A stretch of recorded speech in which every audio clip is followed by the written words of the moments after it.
जंगियानी जी, महाराष्ट्र टाइमचे आमचे मित्र, all India रेडिओचे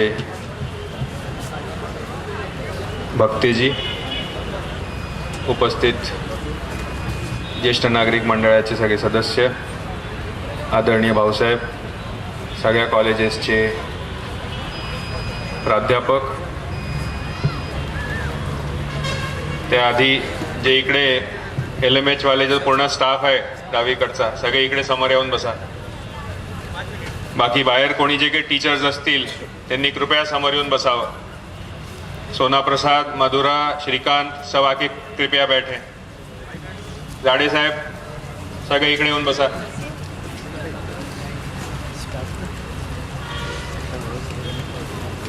सभी volunteers, staff. सुबह जब इनॉग्रल फंक्शन हुआ है उसमें मैंने काफ़ी सारी चीज़ें बोली हैं, लेकिन SP साहब हमारे बीच आए हुए हैं, इसलिए फिर से मैं कुछ चीज़ें ब्रीफ में बोलना चाहूँगा. हमारा जो विद्या शिक्षण प्रसारक मंडल एकेडमी ऑफ हायर एजुकेशन है, उसमें हम 45 रूरल स्कूल्स कॉलेजेस चलाते हैं. स्कूल्स हैं 45, उसके ऊपर हमारे arts, commerce, science, D.Ed, B.Ed, ITI colleges हैं, MBA college, central institute of business management, research and development. तो जो कॉलेजेस का पार्ट है, एक 10-11 कॉलेजेस, उनको साथ में लेते हुए उनके लिए गवर्नमेंट की भी स्कीम होती है, एम्प्लॉयमेंट सेल होता है उसमें. और जब हमने VSPM academy of higher education का सेक्रेटरी पद का फरवरी में हमने शुरुआत हुई, तो काफ़ी मीटिंग्स में हमको ये पता चला कि there is a latent opportunity, हर कॉलेज को कुछ ना कुछ करना है, तो इसको अगर साथ मिलाया जाए तो वो एक ऑप्शन हमने अपॉर्चुनिटी देखी थी. साथ में हमने हर्ट फाउंडेशन, जिसके बारे में हम ब्रीफली आपको बता चुके हैं. HEART stands for health care, education, rural uplift and development which goes into social, civic and economic. तो ये सब चीज़ हम एक जोग्राफिक एरिया में फोकस करके वहाँ का डेवलपमेंट दिखाना चाहते हैं. उसी के तहत हमने कुछ कार्यक्रम 4-6 महीने पहले शुरू किए थे. पारशिवनी तालुका में हम गए, 4 गाँवों का हमने सर्वेक्षण किया डिटेल में, जो मैंने पहले बताया हुआ है. उसके तहत हमने हेल्थ में कुछ काम किया, कुछ विलेज डेवलपमेंट कोऑर्डिनेटर्स की ट्रेनिंग करी, वाद विवाद स्पर्धा. वहाँ से हमको पता चला कि एम्प्लॉयमेंट की काफ़ी गहरी नीड है. ग्रामीण में सारे लोग आर्ट्स, कॉमर्स, साइंस ग्रेजुएशन तो कर लेते हैं, ना वो खेती में काम करते हैं, ना उनको जॉब्स मिलती हैं. ये देखते हुए साथ ही में जो हमारे कॉलेजेस हैं उनकी अपना एक रेपुटेशन बनना चाहिए, खासकर हमारा MBA कॉलेज, जितने भी आर्ट्स, कॉमर्स, साइंस कॉलेजेस हैं, इन सबको हमने साथ लेते हुए इसकी नींव रखी एक 3-4 महीने पहले. तब से हमारे जो हर्ट फाउंडेशन की टीम है, उन सब लोगों ने मिल के, संस्था के सारे प्राचार्य, सारे टीचर्स ही नहीं तो उनके सारे स्टूडेंट्स जो आज यहाँ वॉलंटियर्स बन के आए और इस कार्यक्रम को सक्सेसफुल कराने में हमारी मदद करी. तो हमने जब सोचा था तो MBA कॉलेज के बाजू में हमारा एक छोटा सा पावन भूमि ग्राउंड है, जिसके तहत हम हमारे बुजुर्ग लोगों से हम मिले. उन्होंने हमको ग्राउंड दिया, लेकिन रजिस्ट्रेशन इतने बड़े 3,000 से 12,500 हुए. तब हमने उस पर रोक लगाई. 4-5 दिन पहले हमने रजिस्ट्रेशन बंद करा दिए. फिर भी 12,500 के रजिस्ट्रेशन हुए. जो गवर्नमेंट का एम्प्लॉयमेंट सेल है वहाँ हमने बताया, उन्होंने अपने एम्प्लॉयमेंट रजिस्टर्ड वालों को बताया. हमारे बीच में कुछ एक डिसेबल्ड उन लोगों के साथ एक हर्ट फाउंडेशन ने कार्यक्रम लिया था, उनके द्वारा कुछ उनके लोगों को पता चला, वो भी लोग आए थे. आज आपने देखा होगा जितनी हमारी स्कूल कॉलेजेस हैं, उनके जो स्टाफ है, उनके पहचान वाले लोग, रिलेटिव्स, उन सब का मोबिलाइजेशन करते करते इतने रजिस्ट्रेशंस हुए. फिर टेंशन ये हुआ कि भाई पहले तो 2,500 जॉब्स हम लाने वाले थे, इंटरव्यूअर्स कुछ 30-35 ही थे, दिन में 3,000 इंटरव्यू कर पाएंगे. तो हमको इंटरव्यूअर्स बढ़ाने की संख्या रही. तो हमारी जो टीम है जिन्होंने हमको जॉब्स लाने में मदद करी, उन्होंने भी हमारा काफ़ी सहकार्य करा, उनका भी मैं धन्यवाद देता हूँ. और वो जाके कहीं 4,700 उन्होंने लाए. फिर हमारे टीचर्स ने लोकल कंपनीज से बढ़ के और 1,000-1,500 जॉब्स बढ़ाए. तो वैसे जाके कुछ 40-45 कंपनीज़ और उनके हर के इंटरव्यूज़ 2-2, 4-4 आज यहाँ बाई तरफ जो दिख रहा है वो हुआ. और मेरे ख्याल से अभी नंबर्स एग्जैक्ट पता नहीं है, बट कम से कम 7,000 लोग तो मेरे ख्याल से आए होंगे. अगर एक्चुअल नंबर दिया जाए, जो प्रेस वाला नंबर रहता है, जो लोग सारा बोलते हैं, अगर मैं अपने टीचर्स को पूछूं तो वो तो सब बोल रहे हैं सर 10,000 के ऊपर तो ज़रूर आए होंगे. क्योंकि अगर आप 12-1 बजे आते तो ये तो पूरा भरा हुआ था. बाहर पब्लिक पार्किंग जो हमने रखी थी, पार्किंग में एक यू बड़ा सा बन के बाहर के गेट से 2 किलोमीटर की लाइन लगी हुई थी। तो इससे 2-4 चीज़ें जाहिर होती है कि एक तो एम्प्लॉयमेंट बहुत बड़ी रिक्वायरमेंट है। आज हमने इसको करते हुए मैं कम से कम 10-15 ट्रेनिंग्स में गया हूँ। ट्रेनर्स को साथ ले गया था, डॉक्टर चारी थे, डॉक्टर दाते थे, अनंत ढोले थे, मैं था, अलग अलग हमारे साथीदार हर टीम वाले वो लोग भी वहाँ खड़े हुए। तो देखा गया, जो आज आपने भी बहुत सारे लोगों ने यहाँ देखा होगा कि सबके पास डिग्रीज तो हैं, लेकिन बात कैसे करना है, चलना कैसे है, रहना कैसे है, सेल्फ कॉन्फिडेंस कहाँ से आता है, सॉफ्टवेयर एस्पेक्ट्स जो हम अभी आपसे भी बात कर रहे थे, इसकी काफ़ी कमी देखी। और मेरे ख्याल से अगर कोई भी एरिया का डेवलपमेंट करना है, रीजन का डेवलपमेंट करना है, सबसे पहले वहाँ का जो आदमी होता है उसको डेवलप करने की ज़रूरत है, उसकी सोच को डेवलप करने की ज़रूरत है।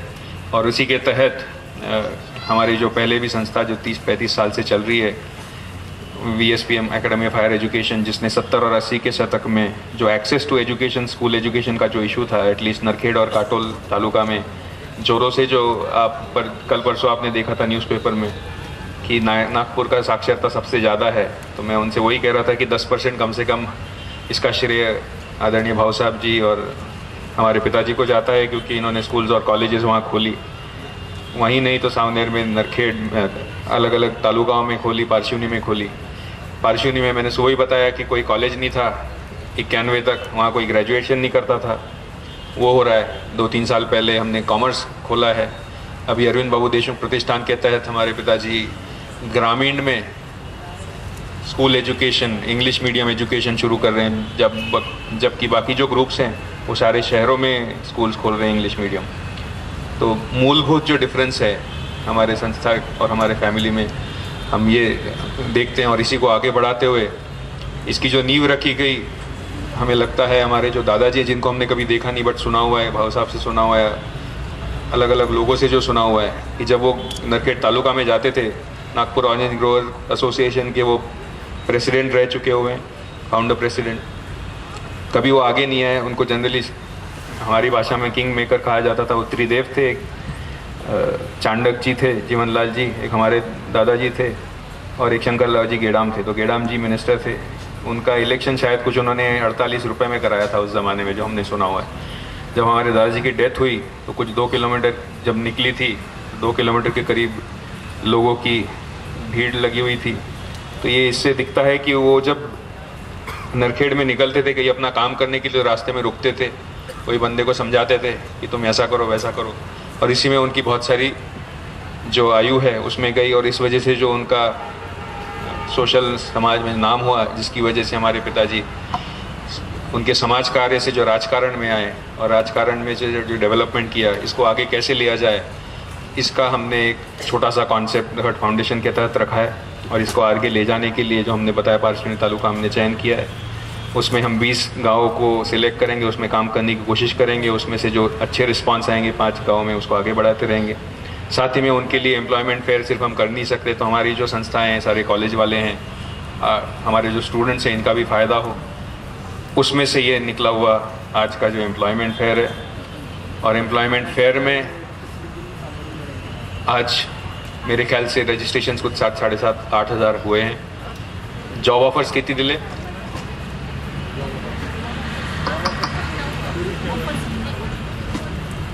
काय लिस्टमध्ये नंबर किती आहे तुमचा? 1 दिले मैडम। 660 जॉब ऑफर्स अभी तक हम दे चुके हैं। 12 बजे से शुरू किया था, 1, 2, 3 आप आने से पहले वही चल रहा था, जॉब आवाज़ें आ रही थी। हमने बोला टाइम वेस्ट ना करें। प्लस मेरे ख्याल से किन्हीं लोगों को 19, 20, 21 को MBA कॉलेज में सेकेंड इंटरव्यूज़ के लिए भी बुलाया गया है, जो MBA पोजीशंस हैं, बैंक की पोजीशंस हैं, मैनेजरियल लेवल मेरे ख्याल से। तो एटलीस्ट ये कार्यक्रम सक्सेसफुल रहा, जिसमें से जॉब्स ऑफर्स लोगों को मिली। सारों के नाम जो हमारी टीम के नाम है, मैं यहाँ अभी लेना अगर शुरू करूँगा तो बहुत लंबी लिस्ट है, अगर कोई रुक गया तो मेरे को बड़ी दिक्कत होएगी बाद में। तो मैं मोटा मोटी हमारे संस्था के संस्थापक भाव साहब, हमारे पिताजी, हमारे कॉलेजेस के सारे प्रिंसिपल्स, उनके टीचर्स ही नहीं, उनके साथ जो आए वॉलंटियर स्टूडेंट्स, हमारे लता मंगेशकर बर्डी का जो स्टाफ है वो, डिगडो के जो हमारे स्टाफ है जिन्होंने सिविल में, इंजीनियरिंग में, बाकी सब में जो लास्ट मिनट हमको सपोर्ट किया। रात को 2 बार बारिश आई, पंडाल गिरा, 4 बजे मैं यहाँ से निकला, 7 बजे वापस आया। ऐसा करते करते आज ये कार्यक्रम हुआ है। तो इन सभी लोगों का मैं दिल से धन्यवाद देता हूँ। उनके सिवा कुछ हो नहीं सकता था, उनको पता है। वैसे ही हमारे हर्ट की टीम सारी, सोना प्रसाद से लेके अनिल महात्मे जी से लेके जितने भी ऑफिस में सारे लोग हैं, बहुत सारे लोग रात भर सोए नहीं हैं, ये 2 दिन आएंगे नहीं ऑफिस सर। तो इन सभी को मैं दिल से धन्यवाद देता हूँ। और सबसे इम्पोर्टेंट जो आज यहाँ युवक आए, काफ़ी सारे युवकों से हमने मिले, उनको दिल से काफ़ी पहली बार खुद होकर वो आए। एक तो राजकीय प्रोग्राम होता है जो हाँ बोलते हैं, बट खुद होके आप थे हमारे साथ, 2-3 लोग आए, खुद होके बोले कि ऐसे हमको बहुत अच्छा लगा। किसी ने बोला कि हमको आगे कब होने वाला है, कल होने वाला है, मैंने बोला अगले साल होएगा। तो काफ़ी रिजेक्टेड भी थे, 200-400-500 लोगों को हमने 3:30 बजे से बाहर भेजा। हम बाहर भी गए, कुछ मैं पूरा भी ऐसे घूम के आया, तो कुछ ट्राइबल पार्चुनी के एरिया की कुछ लड़कियाँ थी, वो मिली, बोले हमको सिलेक्ट नहीं किया सर। मैंने बोला भाई जो कंपनीज़ को चाहिए वो शायद आप में और आपको डेवलप करने की ज़रूरत है, क्योंकि ट्राइबल एरिया के लोग हैं, उनको बोलना नहीं आता, देख के आप समझ रहे थे। तो ये जो ज़रूरत है यहाँ, इसका कहीं ना कहीं लोगों के सामने आना चाहिए, इसलिए हम हर घंटे में कोई ना कोई पत्रकार को यहाँ बुलाया था। ये कवर ना करे तो एटलीस्ट जो एक्चुअल चीज़ें हैं जो नीचे ग्राउंड लेवल पे हो रही है, क्या गैप है, वो रियलिस्टिकली बाहर आए। साथ ही में इस इवेंट के साथ हमारे टीम का प्रोत्साहन हो, हमारे कॉलेजेस का नाम हो और संस्था ऐसे ही बढ़ती रहे। यही कहते हुए आप सभी मान्यवर जब यहाँ आए, अपने कीमती वक्त में, शर्मा साहब की आज दिन भर ट्रेनिंग चल रही है, आप बॉम्बे से आए हुए हैं, बाकी सारे लोग जिन्होंने यहाँ दिन भर रहकर मेहनत करके, सारे टीचर्स का मैं धन्यवाद देता हूँ और अपने 2 शब्द समाप्त करता हूँ। धन्यवाद।